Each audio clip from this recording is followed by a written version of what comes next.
Hello दोस्तों, मैं हूं अजीत और आप मुझे देख पा रहे होंगे होम साइंस विद अजीत के यूट्यूब चैनल पर। आज हम लोग पढ़ने वाले हैं रेयान। आपको पता है कि आपके टेक्सटाइल का ही एक रेशा है जो कि आपका कृत्रिम रेशा है। रेयान की बात आती है तो रेयान की उत्पत्ति की बात करें, रेयान के इतिहास की बात करें तो जब रेयान के इतिहास की बात होती है और रेयान की उत्पत्ति की बात होती है तो जो रेयान की उत्पत्ति होने का कारण था वह था सिल्क। आपको पता है कि जो सिल्क हमें प्राप्त होता है अपनी चमक, अपनी मजबूती के लिए जाना जाता है, लेकिन आपको पता है कि जो आपका सिल्क हुआ करता है वो बाम्बेक्स मोरी नामक कीड़े से प्राप्त होता है, उसके स्लाइवा से प्राप्त होता है। अर्थात इसके उत्पादन के लिए बहुत कीड़ों की आवश्यकता होती है और जब बहुत कीड़ों की आवश्यकता होगी, बहुत प्रोसेस किया जाता है, अर्थात यह होगा महंगा। अर्थात कम पैसे में लोगों को सिल्क का आभास कराना इसकी खोज का कारण बना। कम पैसे में लोगों को सिल्क का आभास कराना, सिल्क की जैसी चमक देना रेयान के आविष्कार का कारण बना। अब वहीं पर जब रेयान की बात होती है तो आपको पता है कि रेयान मानव निर्मित प्रथम सेलुलोजिक फाइबर है। मानव निर्मित प्रथम सेलुलोजिक फाइबर है। यहाँ पर आप लोग देख रहे हैं कि जितने हम लोग रेशे देखे जो कि वनस्पति जगत से प्राप्त हो रहे थे उनका संबंध सेलुलोज था। अर्थात जो आपका रेयान है मानव निर्मित प्रथम सेलुलोजिक फाइबर है, यानी कि इसमें सेलुलोज का अच्छा खासा प्रयोग किया गया है। तो आखिर जब सेलुलोज का प्रयोग किया गया है तो कृत्रिम क्यों है? क्योंकि 50% सेलुलोज के साथ साथ 50% इसमें केमिकल का यूज किया जाता है, इसीलिए इसे मानव निर्मित प्रथम सेलुलोजिक फाइबर के नाम से जाना जाता है। इसी रेयान को ही 19वीं शताब्दी का चमत्कार भी कहा जाता है। 19वीं शताब्दी का चमत्कार क्या है? आपका है रेयान। 19वीं शताब्दी का चमत्कार, 19वीं शताब्दी का चमत्कार। और इसी रेयान में आपका 50% सेलुलोज और आपका 50% केमिकल। इसे ध्यान में रखना होगा कि रेयान में 50% सेलुलोज और 50% केमिकल होता है। मानव निर्मित प्रथम सेलुलोजिक रेशा है और यह 19वीं शताब्दी का चमत्कार है। रेयान का जो शाब्दिक अर्थ हुआ करता है सूर्य की किरणों का परावर्तन। सूर्य की किरणों का परावर्तन। आपको हमने बताया कि जो रेयान है यह आपके सिल्क का कॉपी है, यानी कि उसी की नकल पे बनाया गया है, लेकिन सिल्क हमारा था प्राकृतिक था और ये आपका है कृत्रिम। तो सिल्क में जो कि आपकी प्रत्यास्था रेसिलेंसी यानी कि प्रत्यास्थता को देखा गया, तो आपके रेयान में सेलुलोज जगत का है। आप लोग देखेंगे जब सेलुलोज जगत की बात करते हैं तो वहाँ पे प्रत्यास्था और प्रत्यास्पंदता का अभाव होता है या तो उसमें बहुत कम पाया जाता है। जब भी प्रत्यास्पंदता और वो प्रत्यास्था की बात होती है तो उसमें सबसे उत्तम जो अधिक मात्रा में पाया जाता है तो आपका ऊन का नाम आता है। तो ये आपका जो है मानव निर्मित है और सेलुलोज आधा है, 50% है। अर्थात इसमें जो है आपके रेसिलेंसी के साथ साथ जो है आपकी प्रत्यास्पंदता और प्रत्यास्था इलास्टिसिटी इसमें अभाव पाया जाता है। इतनी बात हो गई। और आपके सिल्क में होती है चमक और इसमें भी चमक को लाया गया, लेकिन इसकी जो चमक थी वह आवश्यकता से अधिक थी। रेयान में जो रेयान की प्राप्ति होती है उसमें जो उसकी चमक हुआ करती है वह आवश्यकता से अधिक होती है और आवश्यकता से अधिक चमक हमारे लिए हानिकारक है। तो उसी चमक को कम करने के लिए इस पर एक क्रिया की जाती है जिसको कहते हैं डीलस्टरिंग प्रोसेस। डीलस्टरिंग, डी मतलब कम और लस्टर का मतलब चमक होता है, यानी कि चमक को कम करने वाली क्रिया। लस्टर मतलब चमक होता है, डी मतलब कम, लस्टर और ING लगा मतलब क्रिया चल रही है। यही डीलस्टरिंग प्रोसेस यानी कि चमक को कम करने वाली प्रक्रिया ही डीलस्टरिंग कहलाती है। अब इसकी चमक को कम करने के लिए जो हमने प्रोसेस किया वो आपका था डीलस्टरिंग प्रोसेस। लेकिन इस डीलस्टरिंग प्रोसेस को करने के लिए जो उसमें प्रयुक्त पदार्थ है तो उसका नाम क्या है? Titanium dioxide.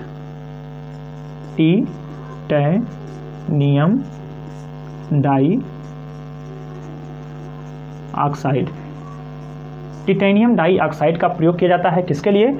डीलस्टरिंग प्रोसेस के लिए। तो इतनी बात आपको समझ में आ गई होगी। तो हमने सिल्क से इसमें अंतर, अगर हम सिल्क और रेयान में अंतर की बात करें तो चमक दोनों में है, लेकिन आपका जो प्राकृतिक जगत था, आपका सिल्क था, उसमें रेसिलेंसी के साथ साथ जो है इलास्टिसिटी भी थी, लेकिन रेयान में इन दोनों का अभाव पाया गया और चमक जो देखी गई यह जो है कहीं रेशम से अधिक थी, जिसके लिए हमने प्रोसेस किया। कौन सा प्रोसेस किया? डिलस्टिंग प्रोसेस। और किस तत्व का प्रयोग किया, किस केमिकल का यूज़ किया? तो हमने प्रयोग किया टिटेनियम डाइऑक्साइड। अब यहीं पर हम लोग देखते हैं कि जैसा कि मैं पहले से लिख रखा हूँ, इसके इतिहास को लेकर डेट वाइज कैसे कैसे जो है लोगों के मन में विचार आया और कब कब स्टेप वाइज किसकी खोज हुई, पुणे किसकी हुई, कैसे कैसे जो है रेयान तक हम लोग आज पहुँच पाए हैं। चलिए देखते हैं एक एक करके। यहाँ पे पहले से मैं मेंशन कर रखा हूँ, जिससे समय भी कम लगेगा और जो है समझने में आसानी होगी। यहाँ पे देखिए मैं लिख रखा हूँ 1664 नाम आता है रॉबर्ट हुक। जब रॉबर्ट हुक की बात आती है तो रॉबर्ट हुक प्रथम ऐसे व्यक्ति थे जिन्होंने इसके बारे में सोचा, रेयान के बारे में। तो रॉबर्ट हुक रेयान के बारे में सोच रहे थे। उत्पत्ति का कारण हमने बताया कि आपका सिल्क महंगा है तो सिल्क से ही नकल करना था, तो उन्होंने उसके कीड़े को देखा और उन्होंने बताया कि उसके मुख के पास में 2 छिद्र है और वहीं से वह जो है इस गोंद को निकाल रहा है। तो इन्होंने क्या किया?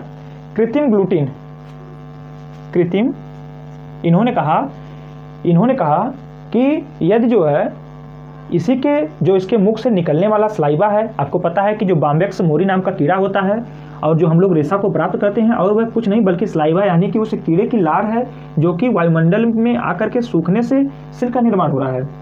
तो इन्होंने कहा कि जो उसके लार से प्राप्त हो रहा है उसी के समरूप क्यों ना हम कुछ बनाएं, और उसी के समरूप बनाने के चक्कर में इन्होंने कृत्रिम ग्लूटिन्स की बात किया। ग्लूटिन्स जो कि आप लोग ग्लूटिन की बात करते हैं तो आपके देखते हैं कि गेहूं में पाया जाना प्रोटीन, लेकिन उन्होंने कृत्रिम ग्लूटिन्स का बात किया और इन्होंने कहा यदि हम कृत्रिम ग्लूटिन्स का निर्माण कर लें और इसके संगठन के द्वारा रेयान का निर्माण किया जा सकता है। तो किसकी बात किया? कृत्रिम ग्लूटिन्स की बात किया। कृत्रिम ग्लूटिन्स क्या है? एक प्रकार का आपका चिपचिपा प्रोटीन है। तो कृत्रिम ग्लूटिन्स की बात किया और इसी से जो है इन्होंने रेयान को बनाने की बात किया। और इसकी बात की उपज इनके मन में आई कहाँ से? क्योंकि उन्होंने देखा जो बाम्बेक्स मोरी नाम का कीड़ा है उसके जो लार से एक चिपचिपा पदार्थ निकल रहा है, उसी के तर्ज पर इन्होंने कृत्रिम ग्लूटिन्स की बात किया। उसके बाद बात आ जाती है 1664 से 1710 की, जो कि फ्रांस के एक रेड रियूमर का नाम आता है और इन्होंने रेड रियूमर ने आपके रेजिन प्लस लेड, रेजिन और आपके लेड रसायन की सहायता से रेशा बनाया जा सकता है। इन्होंने बताया कि रेजिन और आपके लेड रसायन की सहायता से रेशा बनाया जा सकता है। लेकिन यहाँ पर आपके मन में एक क्वेश्चन आ रहा होगा कि रेजिन क्या होता है? हम लोग तो जानते हैं लेड मतलब शीशा होता है, Pb3 लेड ऑक्साइड, लेकिन अगर लेड की बात करें Pb होता है। आपके रेजिन की बात आती है तो आपका रेजिन और कुछ ना होकर के बल्कि पेड़ों की छालों से एक निकलने वाला गोंद है। पेड़ों की छालें, औषधों के फूलों से, यानी कि जो गोंद निकलता है, लाशा होता है, उसी को रेजिन के नाम से जाना जाता है। और इन्होंने बताया कि रेजिन और लेड को मिला करके इसका निर्माण किया जा सकता है। इन्होंने कब कहा? 1710 में। और कहाँ के थे? फ्रांस के थे। नाम क्या था? रेड रियूमर। पुणे जो है आता समय 1840 का समय आ जाता है और 1840 में ही स्पिन रेट का आविष्कार हुआ। 1840 में ही स्पिन रेट का आविष्कार हुआ। ज्यों ही नाम स्पिन रेट की बात आती है, स्पिन रेट का नाम आता है, तो आपसे बार बार पूछा जाने वाला एक क्वेश्चन है कि स्पिन रेट पे किसकी कोटिंग की जा सकती है? स्पिन रेट पे किसकी कोटिंग की जाती है? तो आपका नाम आता है प्लेटिनम की कोटिंग की जाती है। और आपका जो स्पिन रेट होता है, स्पिन रेट में होते हैं बहुत पतले पतले छिद्र, जैसा कि बाम्बेक्स मोरी नाम के उसके मुंह के पास जो छिद्र था वहीं से स्पिन रेट शब्द की उत्पत्ति हुई, उसी को स्पिन रेट नाम दिया गया और वहीं से के तर्ज पे आपका जो है स्पिन रेट को बनाया गया। और यह इसकी आविष्कार कब हुआ स्पिन रेट का? तो आपका डेट आता है 1840 में ही स्पिन रेट का आविष्कार हुआ। और इसका ये माना गया कि इसी उपकरण से ही कृत्रिम रेयान को बनाया जा सकता है, जो कि बाद में इसका उपयोग भी किया जाता है। उसके बाद आपके एक लोग और आते हैं, जॉर्ज एडमर्स। ये आपके कहाँ के थे? स्विट्जरलैंड के थे। और स्विट्जरलैंड के क्या थे? ये स्विट्जरलैंड के एक रसायन शास्त्री थे, यानी कि केमिस्ट थे, रसायन शास्त्री थे। और इन्होंने ही, जॉर्ज एडमर्स ने ही सबसे पहले नाइट्रोसेलुलोज को बनाया, यानी कि नाइट्रोसेलुलोज की खोज किसने की? तो जॉर्ज एडमर्स ने की, जो कि स्विट्जरलैंड के एक केमिस्ट थे, एक रसायन शास्त्री थे, और इन्होंने किसकी खोज की? नाइट्रोसेलुलोज की खोज की।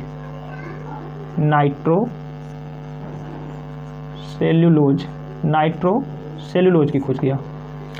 उसके बाद समय आता है 1884 और नाम आता है काउंट हिलेरी डी चार्डोनेट। इन्होंने यहाँ पे नाइट्रोसेलुलोज की खोज तो कर दिया, लेकिन उसको इस रूप में नहीं दे पाए कि जिससे वस्त्र का निर्माण किया जा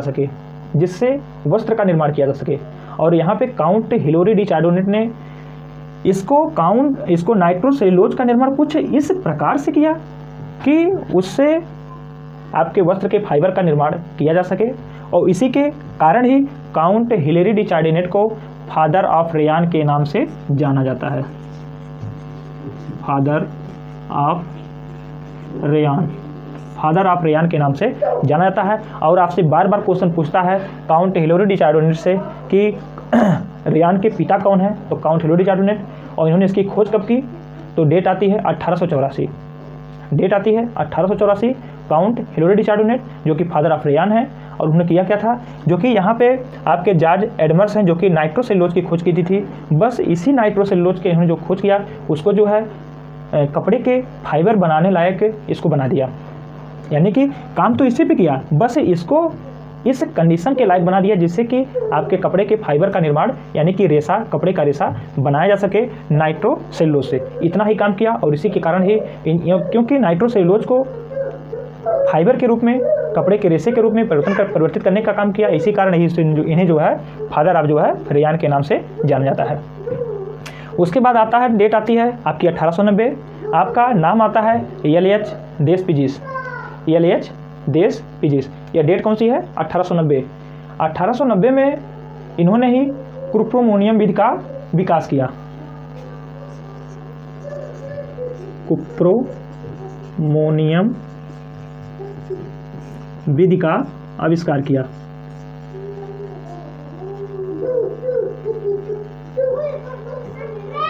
कुप्रोमोनियम एलियस देस पिजिस जिन्होंने कुप्रोमोनियम विधि का निर्माण किया। और जब कुप्रोमोनियम विधि की बात आती है तो डेट आपका चल के आता है 1890। और कुप्रोमोनियम विधि में आपको पता है इसे अमोनिया सिल्क भी कहा जाता है। कुप्रोमोनियम विधि को अमोनिया सिल्क के नाम से जाना जाता है। और इससे जो हमारा रेयान की प्राप्ति हुई कुप्रोमोनियम विधि से, इसमें क्वालिटी तो अच्छी मिली, कुप्रोमोनियम विधि से क्वालिटी तो अच्छी मिली, और इसके साथ साथ ही इसके जो है इससे अमोनियम सिल्क भी कहा जाता है। और इससे जो हमें प्राप्त रेयान हुआ इसकी जो है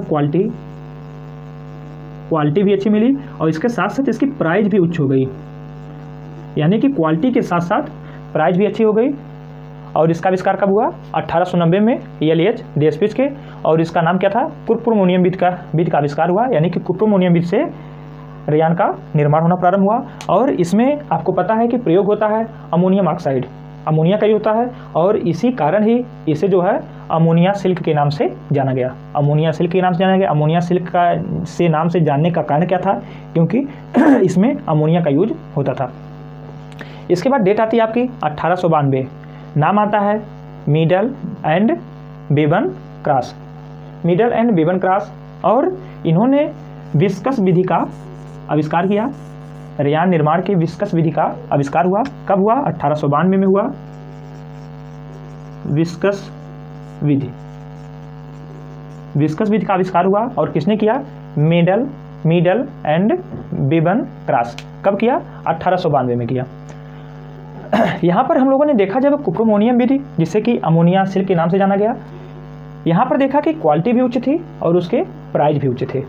लेकिन जब विस्कस विधि की बात आती है तो यहाँ भी देखा गया कि इससे जो निर्मित रेयान है इसकी क्वालिटी तो उच्च है, लेकिन प्राइस निम्न है। और वर्तमान में इसी विस्कस विधि से रेयान का निर्माण किया जाता है, जो कि प्रचलन में है। चलिए अब आगे देखते हैं। डेट आती है 1919। डेट आ गई 1919, और देश का नाम आता है जर्मनी। 1919 में जर्मनी में रेयान का व्यापारिक उत्पादन प्रारंभ हो जाता है। सन 1919 में जर्मनी में रेयान का व्यापारिक उत्पादन प्रारंभ हो जाता है। उसके बाद आपकी डेट चल के आती है 1925। सन 1925 में सर्वप्रथम मानव निर्मित रेशे को 1925 में सर्वप्रथम मानव निर्मित रेशे को अधिकृत मान्यता प्राप्त की गई। अधिकृत मान्यता यानी कि आधिकारिक तौर पर मान्यता प्रदान की गई। और कब की गई? 1925 में। यानी कि सर्वप्रथम मानव निर्मित रेशे को आधिकारिक मान्यता प्रदान की गई। कब की गई? 1925 में। इसके बाद आपका आता है सन 1937 और आपका एक नाम चल के आता है FTC। FTC का बहुत बार आपसे फुल फॉर्म पूछ देता है। तो FTC का फुल फॉर्म होता है federal trade commission. Federal trade commission. वहीं पर जब हमने इसकी स्थापना की बात किया तो हमको डेट मिला 26/9/1914। यानी कि FTC की स्थापना की बात करें तो 26 सितंबर 1914 यूनाइटेड स्टेट अमीरात, यानी कि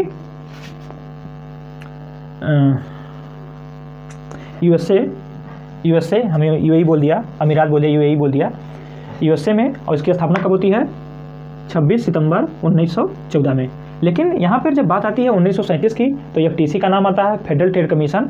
और फेडरल ट्रेड कमीशन की जब बात आती है ने सेलुलोजिक इसकी बात आती है तो जितने भी सेलुलोज द्वारा निर्मित किसी भी रेशे को रेयान नाम दिया। सेलुलोज द्वारा निर्मित किसी भी रेशे को, माने कि सेलुलोज द्वारा जो भी रेशा निर्मित हो रहा है, चाहे आपकी विस्कस बेसिस से हो रहा हो, चाहे आपका नाइट्रोसेलुलोज हो, चाहे आपका जो है कुप्रामोनियम सेलुलोज हो, यानी कि जो भी आपके सेलुलोजिक जगत से प्राप्त रेयान है उसके सिर्फ एक नाम दिया और वह नाम आपका कौन सा था? रेयान। यह किसने दिया? FTC यानी कि फेडरल ट्रेड कमीशन। और कब दिया? 1937 में। ठीक। अब बात आती है 1946। 1946 में भारत में रेयान की पहली मिल स्थापित कर दी गई। भारत में रेयान की पहली मिल स्थापित कर दी गई। और आपसे क्वेश्चन पूछता है कि भारत में रेयान की प्रथम मिल की स्थापना कब और कहाँ हुई? तो आपको तो डेट देख ही रहे हैं कि 1946 में हुई। लेकिन जब कहाँ की बात आती है तो आपके एक राज्य का नाम चल के आता है, उसका नाम है केरल। कहाँ पे हुई? केरल में। यानी कि भारत में प्रथम रेयान मिल की स्थापना सन 1946 में केरल नामक राज्य में हुई। तो यहाँ पे इसके इतिहास की बात हो गई। अब हम लोग नेक्स्ट वीडियो में देखेंगे इसके निर्माण की विधि। निर्माण की विधि से पहले तो थोड़ा सा समय हमारे पास है कम, तो थोड़ा सा हम लोग देखने का प्रयास करते हैं। अगर वीडियो कट नहीं होता है तो 2-3 टर्मिनोलॉजी है उसको हम लोग समझ लेते हैं। जैसे कि हमने बात किया था डीलस्टरिंग की बात किया था।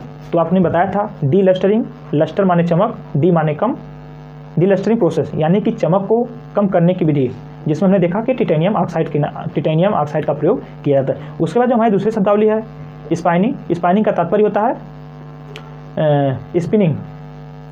स्पिनिंग की बात करें तो कताई, यानी उसमें देखा गया जो इसके लिए हम जब इसके टर्म में रेयान के टर्म में इसका हम प्रयोग करते हैं तो देखते हैं कि वहाँ से जो स्पिनिंग की क्रिया होती है तो इसमें उसके जो आपका स्पिन रेट है, जो कि उसके छिद्र हैं, उसको आवश्यकता अनुसार मोटा और पतला किया जा सकता है। और इसी बदलने की क्रिया को स्पिनिंग के नाम से, स्पाइनिंग नहीं है बल्कि आपका SPNNING स्पिनिंग है।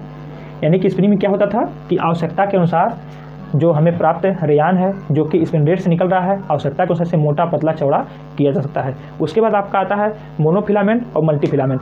मोनो का मतलब आपको होता है कि इकहरा धागा और मल्टी का मतलब मल्टीपल। यानी कि मोनो का आप बात करेंगे तो उसमें आपको सिर्फ और सिर्फ एक ही रेशा रहेगा, और जबकि मल्टी की बात करेंगे तो आपका एक रेशा यहाँ से एक रेशा यहाँ से, दोनों जो है लपटता हुआ जो है एक रेशे का निर्माण करेगा। तो मोनो और इसकी बात हो गई। और इसमें एक जो शब्द यूज होता है स्पून। अगर हम स्पून की बात करें तो आपके छोटे रेशे, रेयान के छोटे रेशों के लिए आपका जो शब्द प्रयोग होने वाला है वो आपका है स्पून। लेकिन वहीं पर जब हम लोग देख रहे थे आपके प्राकृतिक जगत के रेशे देख रहे थे तो वहाँ पर यूज हो रहा था स्टेपल। तो चलिए यहीं पर हम वीडियो को करते हैं समाप्त, और पुनः नेक्स्ट वीडियो हम लोग देखेंगे कि इसके विस्कस की बात कर लें, कुप्रोमोनियम रेयान की बात कर लें, इसके बनाने की विधि को देखेंगे, और पुनः जो है इसके व्यापारिक निर्माण की विधि को देखेंगे। तो चलिए अगर वीडियो आई हो पसंद तो कर दीजिए लाइक, और छोटा एक प्यारा सेगमेंट जिससे हम आपके लिए कार्य करते रहें। धन्यवाद।